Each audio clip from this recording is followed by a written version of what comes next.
आइए जानते हैं आज के प्रमुख अंतर्राष्ट्रीय खबरों को। पहले एक नजर हेडलाइंस पर।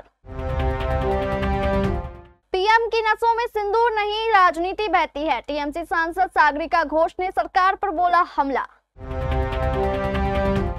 कौन से हैं वो 3 देश जिन्होंने दिया था पाकिस्तान का साथ? सपा महिला प्रकोष्ठ ने एसपी को सौंपा ज्ञापन, मौलाना की गिरफ्तारी की मांग। दिल्ली, यूपी, बिहार से लेकर मध्य प्रदेश तक भारी बारिश का अलर्ट। 200 साल पुराने इस मंदिर में नाग नागिन करते हैं शिवलिंग की रक्षा। नाग पंचमी पर लगता है सपेरों का मेला। भारत आएगा और मार कर जाएगा, ये भारत का न्यू नॉर्मल है। चिराग की बातों को दूसरे अर्थ में नहीं लेना चाहिए, जेडीयू नेता विजय चौधरी का बयान। अमेरिका और चीन ने मध्यस्थता की जंग में अब तक 30 से ज्यादा मौतें।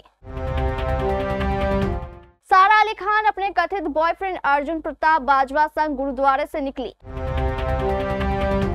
और उन्होंने आदमी भेजा। गंभीर और क्यूरेटर विवाद पर पूरा सच।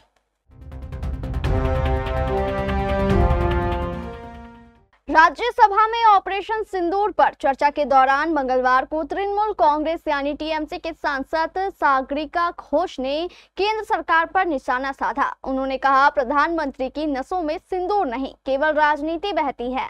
अगर सिंदूर बहता तो पहलगाम जैसी घटना नहीं होती। घोष ने सवाल उठाते हुए कहा कि सीमा सुरक्षा में लापरवाही के कारण ही आतंकवादी पहलगाम में घुसे।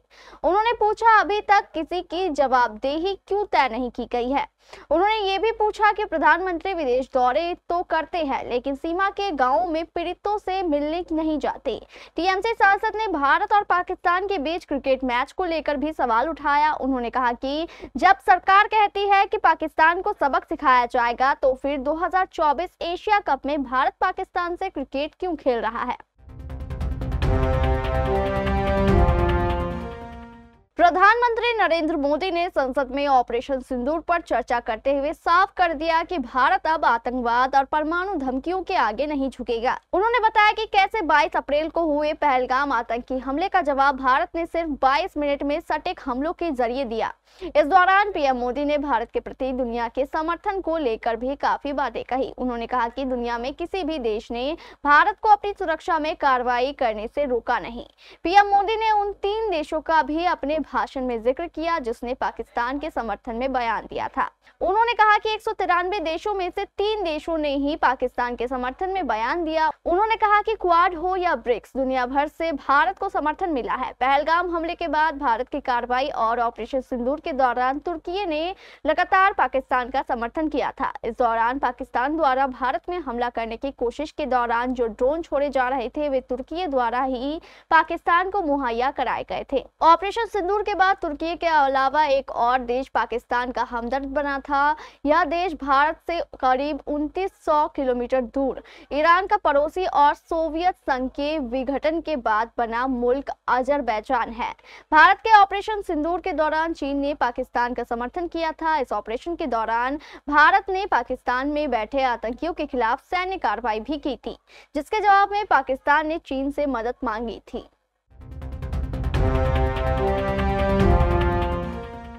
मौलाना साजिद रशीदी द्वारा मैनपुरी में सांसद डिंपल यादव पर की गई टिप्पणी के विरोध में बागपत में समाजवादी पार्टी की महिला प्रकोष्ठ ने कार्रवाई की मांग की है। मंगलवार को समाजवादी पार्टी की जिला अध्यक्ष महिला प्रकोष्ठ कार्यकर्ताओं के साथ एसपी कार्यालय पहुंची। वहां उन्होंने विरोध प्रदर्शन किया और एसपी को शिकायत पत्र सौंपा। शिकायत में कहा गया कि मैनपुरी की सांसद डिंपल यादव महिला सशक्तिकरण और सम्मान की आवाज है। मौलाना साजिद रशीदी ने सार्वजनिक मंच पर उनके खिलाफ अभद्र और आपत्तिजनक टिप्पणी की है। महिला प्रकोष्ठ की जिला अध्यक्ष ने कहा कि यह टिप्पणी एक सम्मानित सांसद का अपमान है। ये सभी महिलाओं के सम्मान को ठेस पहुंचाने वाली है। उन्होंने आरोप लगाया कि यह महिलाओं के प्रति दुर्भावना फैलाने की नीयत से की गई है। उन्होंने कहा कि यह भारतीय संविधान और महिला सम्मान का खुला उल्लंघन है। महिला प्रकोष्ठ ने मौलाना के विरुद्ध तत्काल मुकदमा दर्ज करने की मांग की है। उन्होंने जल्द से जल्द गिरफ्तारी सुनिश्चित करने को कहा। देश भर में मूसलाधार बारिश से लोगों की परेशानी बढ़ गई है। बिहार, उत्तर प्रदेश से लेकर एमपी, उत्तराखंड तक नदियों का जलस्तर बढ़ गया है। कुछ जगहों पर बाढ़ जैसी स्थिति आ गई है। इस बीच मौसम विभाग ने बुधवार 30 जुलाई के लिए भारी बारिश का अलर्ट जारी किया है। दिल्ली एनसीआर में 30 जुलाई तक आसमान में बादल छाए रहने और कई इलाकों लक्ष्मीनगर, पीतमपुरा, रोहिणी, आनंद विहार, दक्षिणी दिल्ली, उत्तरी दिल्ली में सामान्य स्तर की बारिश होने की संभावना है। ऐसे में तापमान भी गिरावट की उम्मीद है। लोगों को भारी बारिश, उमस से राहत मिल सकती है। मौसम विभाग ने उत्तर प्रदेश में 30 जुलाई के लिए मूसलाधार बारिश, आकाशीय बिजली और वज्रपात का अलर्ट जारी किया। आगरा, जालौन, झांसी, हमीरपुर, महोबा, दलितपुर में बहुत अधिक बारिश होने का अलर्ट जारी किया गया है। सावन में शिवालयों में जगह जगह भक्तों की भीड़ उमड़ती है। इन्हीं में से एक है कानपुर के माला रोड पर स्थित खेरेपति बाबा मंदिर, जिसे लोग शेष नाग मंदिर के नाम से भी जानते हैं। नाग पंचमी के मौके पर हमेशा चर्चा रहता है। यह मंदिर सिर्फ एक धार्मिक स्थल नहीं, बल्कि आस्था, रहस्य और परंपरा का ऐसा संगम है जो इसे खास बनाता है। मान्यता है कि यहाँ नाग देवता की विशेष कृपा है और जो भी भक्त सच्चे मन से यहाँ आता है उसकी मनोकामना पूरी होती है। यह मंदिर लगभग 200 साल पुराना माना जाता है। मान्यता के मुताबिक इच्छाधारी नाग नागिन स्वयं शिवलिंग की रक्षा करते हैं। पुराने किस्सों के अनुसार इस स्थान पर पहले नागों का डेरा था और उन्होंने यहाँ कठोर तपस्या की थी। तभी से यह मंदिर नाग देवता की आस्था का प्रमुख केंद्र बन गया है। एक समय था जब नाग पंचमी के दिन इस मंदिर में भगवान शिव का श्रृंगार जिंदा सांपों से किया जाता था। सपेरे अपने नाग नागिन लेकर आते थे और उन्हें शिवलिंग के पास रखकर पूजा करते थे। हालांकि अब यह परंपरा बंद हो चुकी है, लेकिन आज भी नाग पंचमी पर देश के अलग अलग हिस्सों से सपेरे यहाँ पहुँचते हैं। वे अपने साथ लाए हुए सपेरों को दिखाकर पूजा करते हैं। इस दिन मंदिर में एक मेले जैसा माहौल रहता है। सुबह से ही लोग लंबे कतारों में लगकर दूध, फूल, बेलपत्र और प्रसाद चढ़ाते हैं। मंदिर के पुजारी शिवजी और नाग देवता की विशेष पूजा करवाते हैं।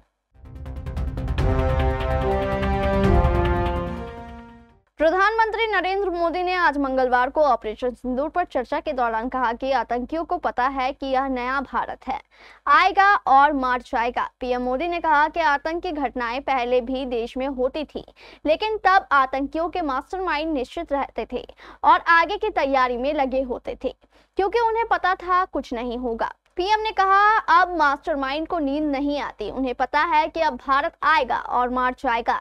यहाँ न्यू नॉर्मल भारत ने सेट कर दिया है। हमने सिंदूर से लेकर सिंधु तक पाकिस्तान पर कार्रवाई की है। पीएम मोदी ने कहा कि डंके की चोट पर दोबारा दोहराता हूं, भारत की सेना ने पाकिस्तान की सेना को चंद मिनटों में बता दिया कि हमारा ये अपने लक्ष्य पूरा कर लिया है। हमने अपना लक्ष्य 100% हासिल किया था और पाकिस्तान में समझदारी होती तो आतंकियों के साथ खुलेआम खड़े रहने की गलती ना करता। उसने निर्लज्ज होकर आतंकवादियों के साथ खड़े रहने का फैसला किया।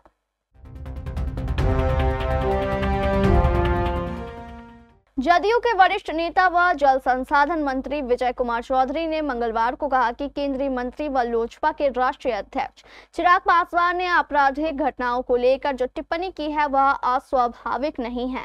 इसे दूसरे अर्थ में नहीं लेना चाहिए। बकौल चौधरी, चिराग पासवान ने तो ये भी कहा कि नीतीश कुमार के नेतृत्व में बिहार में काफी विकास हुआ है। जदयू प्रदेश कार्यालय में आयोजित जन सुनवाई कार्यक्रम के बाद पत्रकारों से बात के क्रम में उन्होंने यह बात कही। विजय चौधरी ने कहा कि हाल के दिनों में कुछ घटनाएं हुई है तो अपराधी पर कार्रवाई भी हो रही है। अपराधियों को कानून के हवाले किया गया है। बिहार के बाहर के शहरों से अपराधियों को पकड़ कर लाया गया है। मतदाता सूची के गहन पुनरीक्षण के संबंध में पूछे गए प्रश्न पर उन्होंने कहा कि इस मसले पर विपक्ष की आपत्ति का मुद्दा क्या है, यह समझ से परे है। चुनाव आयोग ने इस काम को काफी पारदर्शिता के तरीके से किया है। विपक्ष बिल्कुल ही बेबुनियाद बात करता है, इसे अल्पसंख्यक समुदाय पर निशाना कह रहा है। उन्होंने कहा कि गहन पुनरीक्षण को अल्पसंख्यक समाज की ओर से मोड़ उन्हें डराने की कोशिश की जा रही है। मतदाता सूची में जो 22 लाख लोग मृत पाए गए हैं उनमें क्या केवल अल्पसंख्यक समाज है? चौधरी ने आगे कहा कि आंकड़े स्पष्ट रूप से बता दिए गए हैं। 9 लाख मतदाताओं का कोई अता पता नहीं। सरकार की मंशा स्पष्ट है कि किसी भी पात्र मतदाता का नाम मतदाता सूची से बाहर नहीं हो। विजय चौधरी ने कहा, चुनाव तो विकास के नाम पर होगा। अगर किसी चौराहे पर कोई विकास की बात करता है तो लोग बताए बिना यह समझ लेते हैं कि वह एनडीए के पक्ष में प्रचार कर रहा है।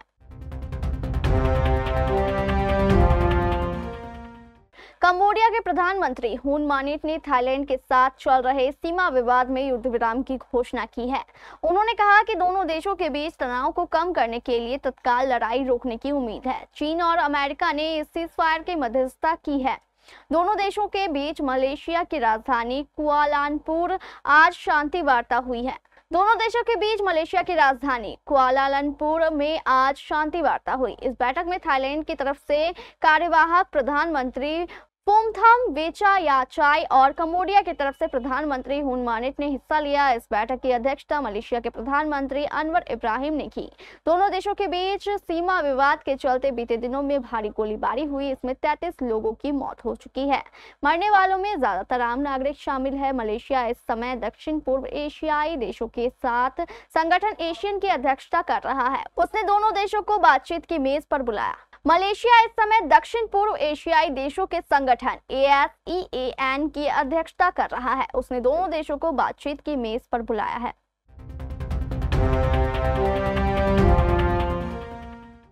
अपनी हालिया रिलीज फिल्म मेट्रो इन दिनों की रिलीज के बाद से सारा अली खान लो प्रोफाइल रखकर चल रही है। इस वक्त सारा अली खान का एक वीडियो इंटरनेट पर छाया है जिसमें वो कुछ लोगों के साथ गुरुद्वारे में जाती दिख रही है। हालांकि जिस बात को लेकर सबसे चर्चा है वो ये है कि वो यहां उनके कथित बॉयफ्रेंड अर्जुन प्रताप बाजवा के साथ आई थी।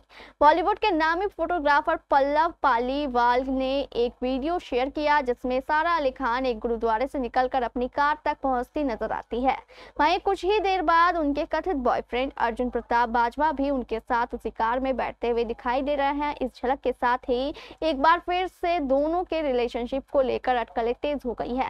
याद दिला दें कि इससे पहले सारा और अर्जुन की केदारनाथ वाली तस्वीरों से इसे लेकर चर्चा शुरू हुई थी। हालांकि दोनों ने अपनी इस स्पिरिचुअल जर्नी की अलग अलग तस्वीरें शेयर की थी, लेकिन उनकी एक साथ वाली कैंडिड तस्वीर तेजी से वायरल हो गई थी। भारतीय टीम के हेड कोच गौतम गंभीर और द ओवल मैदान के पिच क्वेरेलेटर ली फोर्टिस के बीच विवाद का पूरा सच सामने आ गया है। भारत के बल्लेबाज कोच सितांशु कोटक ने विस्तार से बताया कि बात क्यों बिगड़ी, जिसके बाद ये कहा जा सकता है कि इंग्लैंड सीरीज अपने नाम करने के लिए घिनौनी साजिश कर भारत की तैयारियों को प्रभावित करना चाह रहा था। टीम इंडिया जब आज नेट सेशन कर रही थी तब पिच क्यूरेटर ने कुछ बातें कही जो टीम इंडिया के कोच गंभीर को पसंद नहीं आई और उन्होंने कड़े लहजे में इसका विरोध करते हुए क्यूरेटर को जमकर खड़ी खोटी सुनाई। क्यूरेटर ने गंभीर को मैच रेफरी से शिकायत करने की धमकी दी जिसका कोई असर भारतीय खेमे पर नहीं पड़ा। नेट सेशन के बाद प्रेस कॉन्फ्रेंस करने आए कोटक ने कहा कि जब टीम इंडिया अभ्यास कर रही थी तब एक आदमी आया और वह टीम इंडिया से कुछ चीजें ना करने के बारे में कहने लगा। कोटक ने कहा कि जब विकेट देखने गए तो कोचेस उधर खड़े थे, तभी उन्होंने एक आदमी भेजा तो बोला कि 2.5 मीटर दूर खड़े रहो, जो काफी हैरानी भरा था। एक दिन बाद 5 दिनों का टेस्ट मैच होने वाला है, जॉगर्स पहनकर हम लोग खड़े थे।